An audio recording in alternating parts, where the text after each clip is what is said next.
राधे राधे, हरे कृष्णा। आप सभी का दिन शुभ हो।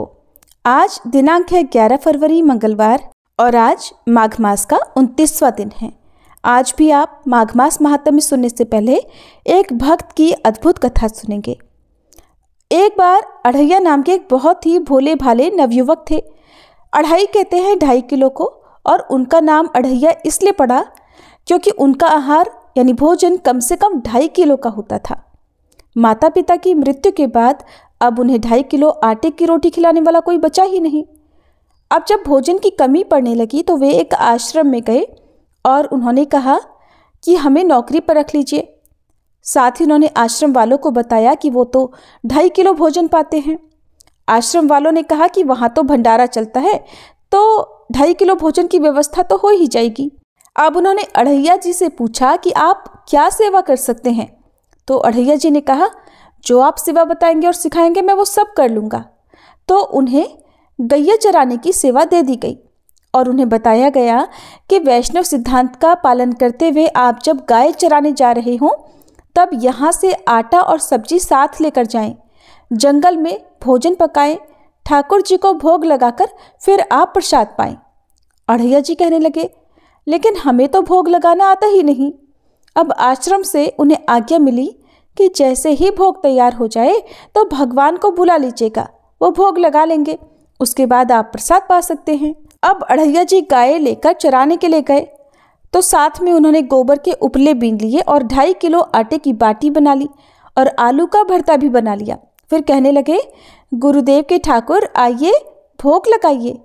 जो श्री राम बड़े बड़े ऋषि मुनियों की साधना से भी नहीं आते थे, वो उस भोले भाले भक्त के पुकारने पर स्वयं आ गए। और अढ़ैया जी ने जब आंखें खोलकर देखा तो धनुष धारण किए हुए श्री राम सामने खड़े थे। अढ़ैया जी ने कहा, आप कौन हो? तब भगवान कहने लगे कि लोग हमें श्री राम कहते हैं।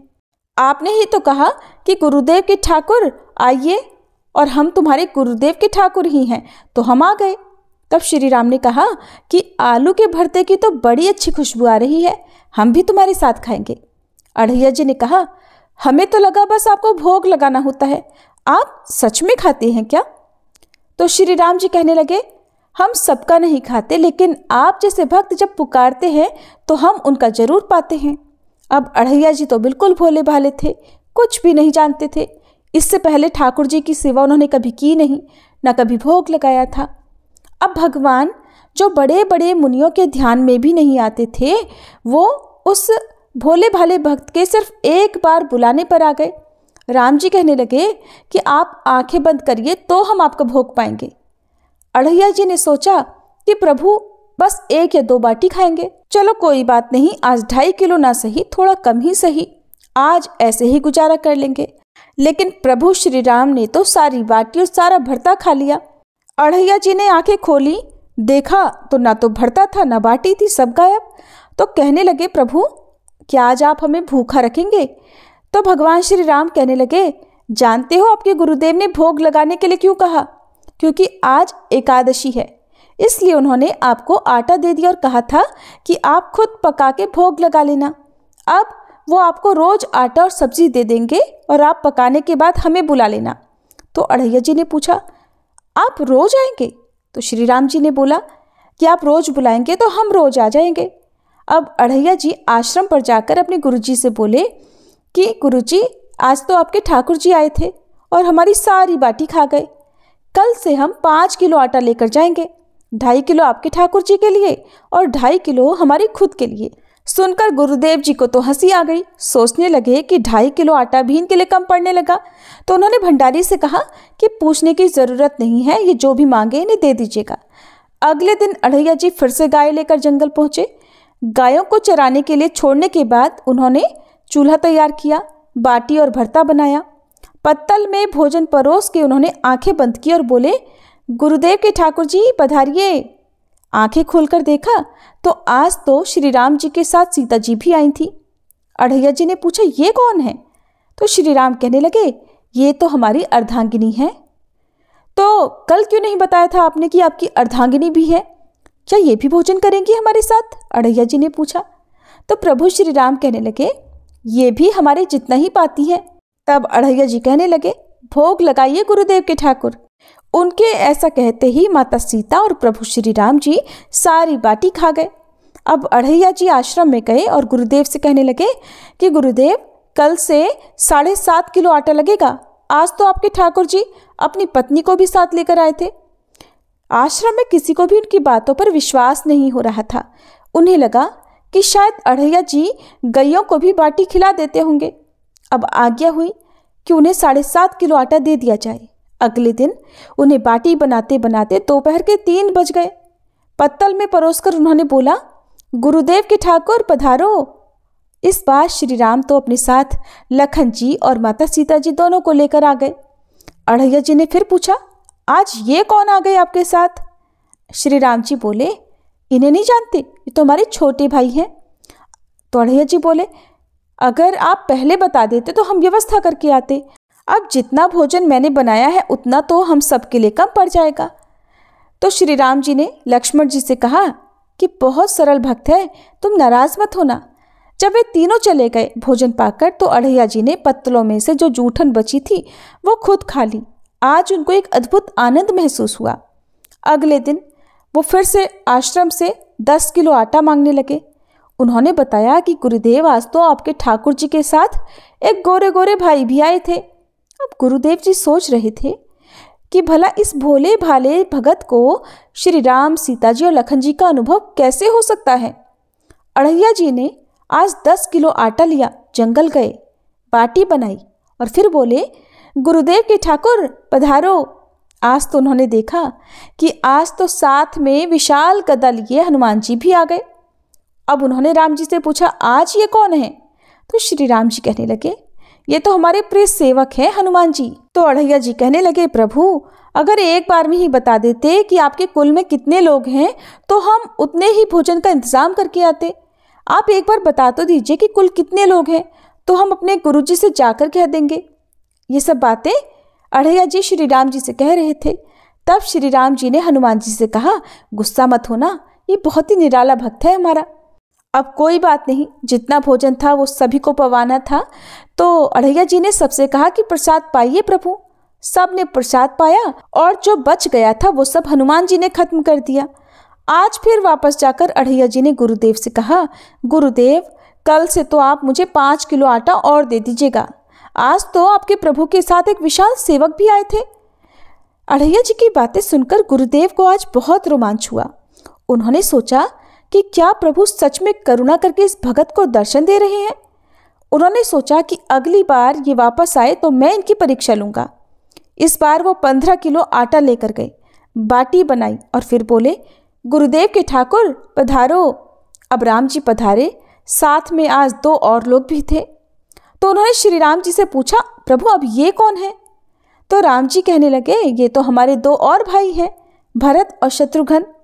फिर से आज सबने प्रसाद पाया।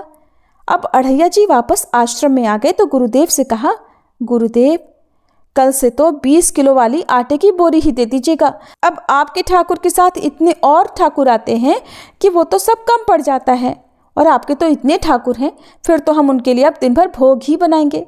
अब अगले दिन वो बहुत सारी व्यवस्था करके गए, आटे की बोरी भी लेकर गए, जंगल में ले जाकर गैयों को चरने के लिए छोड़ दिया और एक पेड़ के नीचे सारी सामग्री रख दी। लेकिन आज उन्होंने कुछ भी नहीं पकाया और आवाज़ लगाई, गुरुदेव के ठाकुर पधारिए। अब प्रभु श्री राम आ गए। आए तो कहने लगे, आज तो कुछ भी खुशबू नहीं आ रही है, क्यों, कुछ बनाया नहीं क्या? तो अढ़ैया जी बोले, प्रभु, आपके साथ तो आपकी पत्नी है, सेवक हैं, इतने दिन से आप हमारे हाथ का प्रसाद पा रहे हैं, आज हम आपके हाथ का पाना चाहते हैं। अब तो प्रभु ने सीता जी की तरफ देखा कि ये तो बहुत अलबेला भक्त है। सीता जी अनंत सामर्थ्यशाली है और सभी शक्तियों की स्वामिनी है। अढ़ैया जी ने प्रभु से कहा, प्रभु, हमने ना लकड़ी और ना ही उपला इकट्ठा किए हैं, आपके ये जो सेवक हैं इनसे कहिए ये भी तो कुछ करें। तो श्री राम जी ने हनुमान जी से उपला और लकड़ियाँ इकट्ठा करने को कहा, लक्ष्मण जी को चूल्हा जलाने को कहा और मैया सीता जी भोजन पका रही थी। तब उन्होंने प्रभु से कहा कि आप भोजन बनाइए, तब तक हम गायों को इकट्ठा करके आते हैं। अब वो भागकर आश्रम में गए और गुरुदेव से बोले कि गुरुदेव, आज तो हमने आपके ठाकुर के पूरे परिवार को फंसा लिया है। आज तो सारे ठाकुर मिलकर रोटी और बाटी बना रहे हैं। गुरुदेव चलिए, जल्दी चलिए गुरुदेव, आपको शंका होती थी ना, आज आप उनके हाथ से बना भोजन ग्रहण कीजिए। अब गुरुदेव ने सोचा ये तो पागल आदमी है। राम जी जो बड़े बड़े योगियों के ध्यान में भी नहीं आते, वो भला कैसे एक गंवार आदमी जिसको कोई नाम तक जपना नहीं आता था, कोई ग्रंथ पढ़ना नहीं आता, उसके भला सामने कैसे आ सकते हैं। लेकिन उन्होंने सोचा कि भगवान की दयालुता पर तो संशय करना ही नहीं चाहिए, चलकर देख लेते हैं सच्चाई क्या है। गुरुदेव निरंतर भजन परायण थे, तो प्रभु के दर्शन के अधिकारी तो थे ही। अब जब वे वहां पहुंचे तो वहां तो पूरा का पूरा राम दरबार उपस्थित था। अब उन्होंने प्रभु के चरणों में साष्टांग प्रणाम किया और कहने लगे, प्रभु ये आपकी लीला समझ में नहीं आई। तब भगवान ने कहा कि देखो, जो ज्ञानी भक्त हैं, मैं अत्यंत तर्क के द्वारा भी उनकी पकड़ में नहीं आता। जो विद्वान हैं, उनकी विद्वत्ता मुझे नहीं छू सकती, लेकिन जो दीन हैं, जो भोले हैं, उनके सामने मैं अपनी दिव्यता और महानता को भूल जाता हूँ। देखो, तुम्हारे इस भक्त की आज्ञा पर हमारा पूरा परिवार इनकी सेवा में लगा हुआ है। ऐसा कहकर प्रभु श्री राम गुरुदेव जी और उनके भक्त अढ़ैया जी को दर्शन देकर कृतार्थ कर अपने परिवार सहित वहीं अंतर्ध्यान हो गए। तो अढ़ैया जी में कोई नाम जप या कोई पूजा पाठ की दिनचर्या तो थी नहीं, लेकिन उन्होंने अपने गुरुदेव की हर आज्ञा का पालन किया। गुरुदेव जी ने उनको जैसी शिक्षा दी उसका पालन उन्होंने सही से किया, तभी तो उन्हें इतनी आसानी से प्रभु मिल गए। तो हमें गुरु की आज्ञा का पालन तो अवश्य करना चाहिए और हम सबके जीवन में कोई ना कोई गुरु तो अवश्य होने चाहिए। ये थी आज की कथा। प्रेम से बोली सियापति श्री रामचंद्र जी की जय। अब सुनिए आज का अध्याय। इससे पहले की कथा में आपने ये सुना था कि किस प्रकार दीर्घिका ने सूर्य उदय होने से रोक दिया था, क्योंकि अनजाने में दीर्घिका ने उस शूल को हिला दिया था जिस पर मांडवी मुनि बैठे हुए थे। उस शूल के हिलने से मांडवी मुनि को बहुत पीड़ा हुई। तब उन्होंने दीर्घिका को शाप दे डाला कि अगली सुबह होने से पहले ही उसके पति की मृत्यु हो जाएगी। तब पतिव्रता दीर्घिका ने सूर्य देव को ही उदय होने से रोक लिया। तब सभी देवताओं ने दीर्घिका से प्रार्थना की कि वे सूर्य उदय होने दें। उसके बाद दीर्घिका ने देवताओं की बात मान ली। तब कहीं जाकर सूर्य देव बहुत वेग से उदित हुए, जिसके बाद से वह सभी शाप भी सत्य हो गए और दीर्घिका के उस कोढ़ी ब्राह्मण पति को भी शाप से मुक्ति मिल गई और उससे पुनर्जीवन मिल गया था। तब देवताओं ने मांडवी मुनि को शूली से उतार कर कहा कि मुने, आपने जो शाप दिया था वह आपका वचन सत्य किया गया। सूर्य की किरणों के स्पर्श से वह कोढ़ी ब्राह्मण मर गया। इसके बाद पुनः हमने इस स्त्री के साथ उसे तरुण जीवन प्रदान किया है, अतः अब आप अपने आश्रम को पधारिए और हमसे वर मांगिए। तब मांडवी जी ने कहा, हे सुरश्रेष्ठ गण, मैं आप लोगों से वरदान ग्रहण करूंगा, परंतु ये धर्मराज मेरे एक प्रश्न का निर्णय करें। संसार में समस्त प्राणियों के लिए सुख और दुख के रूप में उनके पूर्व जन्म का शुभाशुभ कर्म ही उपस्थित होता है, अर्थात हम अपने इस जन्म में जो भी सुख या दुख भोगते हैं वो सब हमारे पूर्व जन्म के कर्मों का ही फल होता है। ये सर्वथा सत्य सिद्धांत है। मैंने इस लोक या परलोक में कौन सा पाप किया है जिससे मुझे ऐसी वेदना प्राप्त हुई, ऐसा दुख मिला और किसी भी प्रकार मेरी मृत्यु भी नहीं हुई। तब धर्मराज जी ने कहा, हे ब्राह्मण, तुमने दूसरे शरीर में बचपन के समय तीखे शूल के आगे के भाग से पृथ्वी के एक जीव को बींध डाला था। यही एक पाप तुमसे हुआ है, इसके सिवा दूसरा कोई थोड़ा सा भी पाप नहीं दिखाई देता। इसलिए तुम्हें इस दशा में डाला गया है, अर्थात इस जन्म में तुम्हें भी शूल की नोक पर बिठाया गया था। श्री सूत जी कहते हैं, धर्मराज की ये बात सुनकर मांडवी मुनि को बड़ा रोष हुआ। तब मांडवी जी ने अपने सामने खड़े हुए धर्मराज जी से कहा, धर्म, तुमने मेरे थोड़े से अपराध के लिए इतना महान दंड दिया है, इसलिए तुम भी मेरा शाप ग्रहण करो।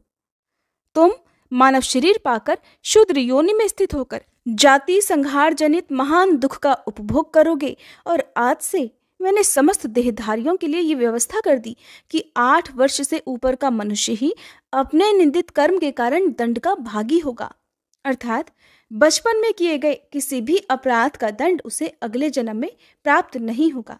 ऐसा कहकर मांडवी मुनि शूली की पीड़ा से मुक्त होकर अभीष्ट दिशा की ओर चल दिए।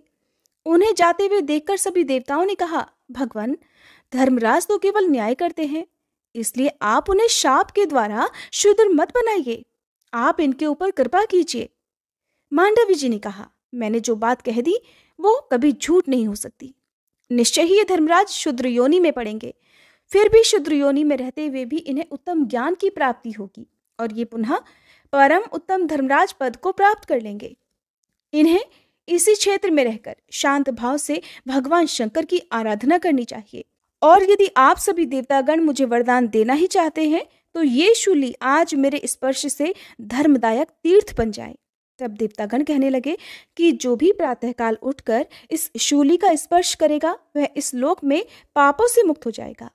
मांडवी मुनि से ऐसा कहकर इंद्र आदि देवता पति सहित उस पतिव्रता से आदर पूर्वक बोले, हे पतिव्रते, तुम्हारे मन में जो इच्छा हो उसके अनुसार वर मांग लो।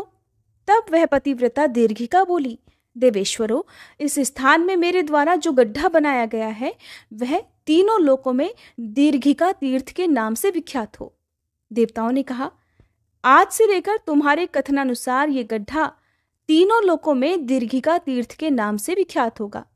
जो मनुष्य इसमें श्रद्धा पूर्वक स्नान करेंगे वे यदि अपुत्र होंगे तो पुत्रवान हो जाएंगे और अपने वंश की वृद्धि करेंगे। दीर्घिका से ऐसा कहकर सभी देवता स्वर्गलोक को चले गए। सुंदरी पतिव्रता भी अपने उसी प्रेतम पति के साथ रहकर सुख भोगने लगी। अंतिम अवस्था आने पर उसने हाटकेश्वर क्षेत्र में अपने दीर्घिका तीर्थ का सेवन किया। फिर कालवश अपने पति की मृत्यु हुई देखकर उसने भी शरीर त्याग दिया और पति के साथ वो भी ब्रह्मलोक को चली गई।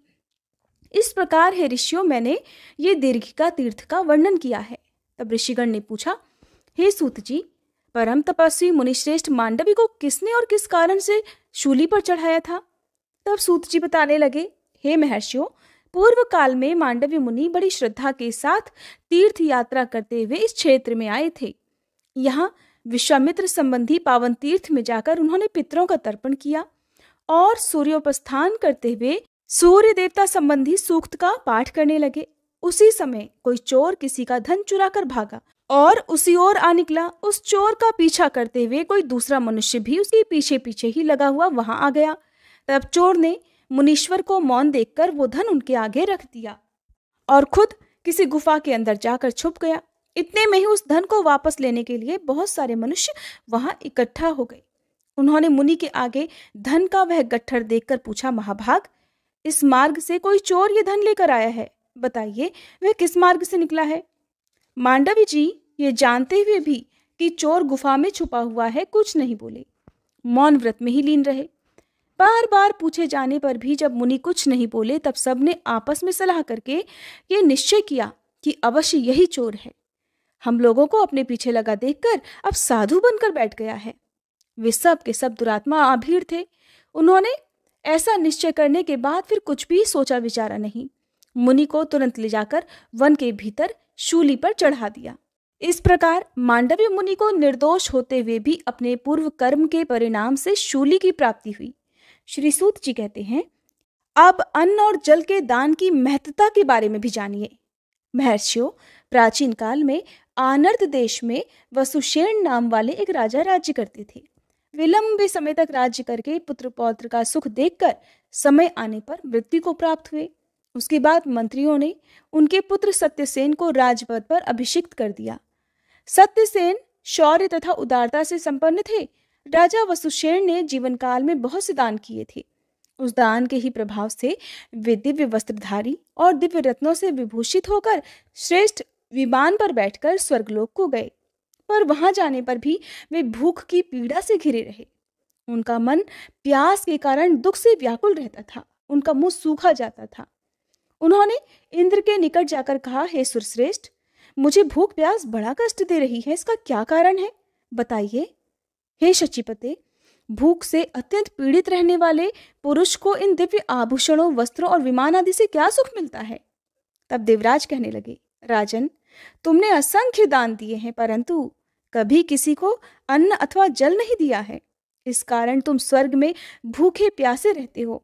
जो इस लोक और परलोक में सनातन तृप्ति की इच्छा रखता हो उसे सदा दक्षिणा सहित अन्न और जल का दान देना चाहिए। अन्न और जल का दान न करने के कारण ही तुम स्वर्ग में दिव्य आभूषणों से विभूषित और श्रेष्ठ विमान पर सवार होकर भी भूख से पीड़ित ही हो। तब राजा कहने लगे, देवराज, क्या कोई ऐसा उपाय है जिससे ये मेरी तीव्रतम क्षुधा पिपासा अर्थात मेरी भूख प्यास शांत हो सके? देवराज बोले, उपाय तो है। अगर तुम्हारा कोई पुत्र सदा ब्राह्मणों के लिए अन्न और जल दे तो तुम्हें तृप्ति प्राप्त हो सकती है, परंतु तुम्हारा पुत्र भी तुम्हारे लिए संकल्प करके ब्राह्मणों को अन्न और जल नहीं देता है। देवराज इंद्र और राजा वसुषेण में ये बात हो ही रही थी कि वहां ब्रह्मलोक से देवर्षि नारद आ पहुंचे। तब देवराज ने नारद जी को विधि पूर्वक अर्घ्य प्रदान करके आदर के साथ कहा, हे मुनिवर, आप कहाँ से आए हैं और कहाँ जाने के लिए प्रस्थित हुए हैं? तब नारद जी कहने लगे, नारायण नारायण देवराज, मैं ब्रह्मलोक से आया हूँ और तीर्थ यात्रा के लिए भूतल पर जा रहा हूँ। तब राजा बोले, मुनिश्रेष्ठ, मुझ दीन पर भी कृपा कीजिए। पृथ्वी पर मेरा पुत्र सत्यसेन आनर्त देश का स्वामी है। उससे कहिएगा कि मैंने तुम्हारे पिता को इंद्र के लोक में देखा है। उनका शरीर भूख प्यास से पीड़ित है और देवताओं में रहकर भी उनका मन अत्यंत दीन और दुखी है। इसलिए यदि तुम मेरे पुत्र हो और सत्य की रक्षा करते हो तो प्रतिदिन ब्राह्मणों को मिष्ठान, धान और जलदान करते रहो। फिर तथास्तु कहकर मुनिश्रेष्ठ नारद जी ने राजा का संदेश सुनाने की प्रतिज्ञा की और देवराज इंद्र से विदा लेकर वे पृथ्वीलोक की ओर चल पड़े। वहां क्रमशः अनेक तीर्थों में भ्रमण करते हुए आनर्त देश में पहुंच गए और सत्यसेन से मिले।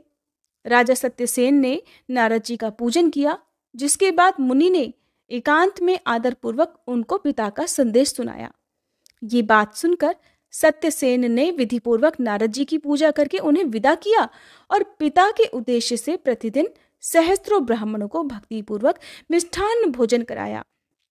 धर्म संबंधी अन्य सभी कार्यों को छोड़कर ग्रीष्म काल में विशेष रूप से प्याऊ चलाने की व्यवस्था की। इस प्रकार अन्न और जल के दान में लगे हुए राजा सत्यसेन के राज्य में भयंकर अनावृष्टि हुई, यानी कि बिल्कुल भी वर्षा नहीं हुई और सूखा पड़ गया, जिसके कारण अन्न और खेती नष्ट होने लगी। तब देवराज इंद्र ने 12 वर्षों तक पृथ्वी पर जल नहीं बरसाया, जिससे सभी लोग भूख प्यास के कष्ट से व्याकुल हो गए। उस समय राजा सत्यसेन पहले की तरह ब्राह्मणों को अन्नदान नहीं कर सके। तब उनके पिता स्वप्न में दर्शन देकर बोले, तुम पुत्र के रहते हुए मैं स्वर्ग में स्थित होकर भी भूख प्यास से व्याकुल हूं। अतः हे पुत्र, तुम अन्न दो, मिष्ठान और जल का दान करो। ये स्वप्न देखने से राजा को बड़ा दुख हुआ। अन्न के अभाव के संबंध में उन्होंने मंत्रियों के साथ बैठकर सलाह की और कहा कि मैं अनाज के लिए भगवान शंकर की आराधना करूंगा, तब तक आप इस राज्य की सदा रक्षा करते रहें। फिर उन्होंने हाटकेश्वर क्षेत्र में आकर भगवान शंकर की स्थापना की और यम नियम से रहते हुए वे उनकी भली भांति आराधना करने लगे। 1 वर्ष पूरा होने पर भगवान शिव संतुष्ट हुए और राजा से इस प्रकार बोले कि भक्त, तुम इच्छानुसार वर मांगो। तब राजा ने कहा, हे देव देवेश्वर, मैंने अन्न की प्राप्ति के लिए ही आपकी आराधना की है, इसलिए आप मुझे शीघ्र ही असंख्य अन्न प्रदान कीजिए। पृथ्वी पर वर्षा हो, जिससे अनाज उत्पन्न हो और जल भी प्रचुर मात्रा में मिल सके। स्वर्ग में रहने वाले मेरे महात्मा पिता को भी आपकी कृपा से तृप्ति प्राप्त हो। तब भगवान शंकर बोले, राजन, समस्त पृथ्वी पर शीघ्र ही वर्षा होगी और पृथ्वी पर सभी प्रकार के अन्न भी होंगे, इसलिए इस समय तुम अपने घर जाओ। राजन, तुमने यहाँ जो मेरे लिंग की प्रतिष्ठा की है, उसका जो भी मनुष्य प्रातःकाल उठकर दर्शन करेगा उसे मनोवांछित वस्तु की प्राप्ति होगी। ऐसा कहकर भगवान शिव अंतर्ध्यान हो गए। फिर राजा सत्यसेन बड़े हर्ष से अपने निवास स्थान पर आए और पृथ्वी का अकंटक राज्य करने लगे।